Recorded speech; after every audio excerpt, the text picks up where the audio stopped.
আল্লাহ তুমি আমার গুনাহগার উম্মতকে বাঁচাও।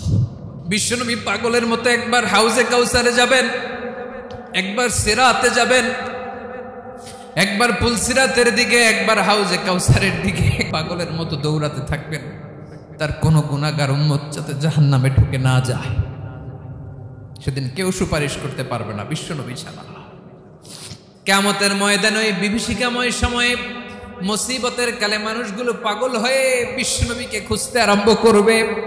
সবাই মিলে বিশ্বনবীর কাছে যেয়ে বলবে, ইয়া রাহমাতাল লিল আলামিন, ইয়া খাতামান নবীন, রাহমাতাল লিল আলামিন।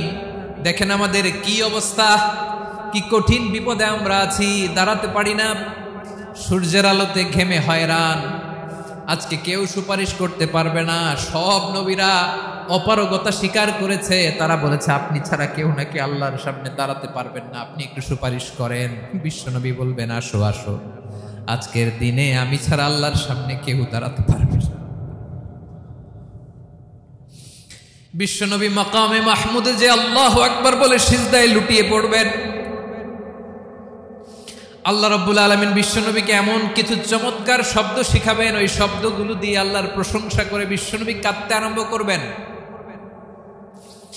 বিশ্বনবী এমন ভাবে অজর দ্বারায় সিজদায় লুটিয়ে পড়ে কাঁদবেন, রব্বুল আলামিনের রহমতের দরিয়ায় জোশ লেগে যাবে।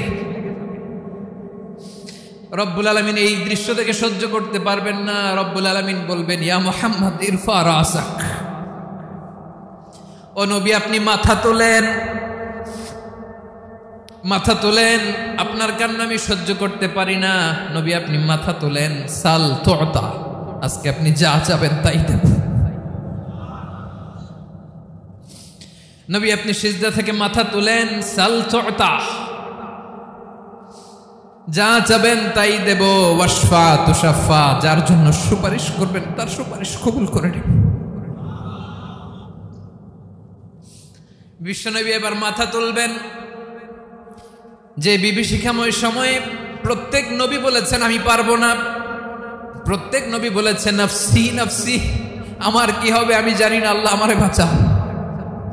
প্রতিটি নবী বলবে নফসি নফসি, আল্লাহ তুমি আমারে বাঁচাও, আমারে বাঁচাও। বিশ্বনবী মাথা তুলবেন, তুলে বলবেন রব্বি হাবলি উম্মতি, আল্লাহ তুমি আমার গুনাহগার উম্মতকে বাঁচাও।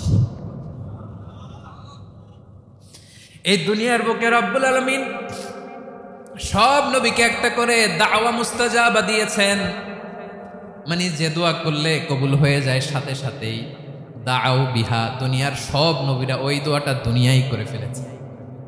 সব নবীকে আল্লাহ একটা করে দোয়া দিয়েছে।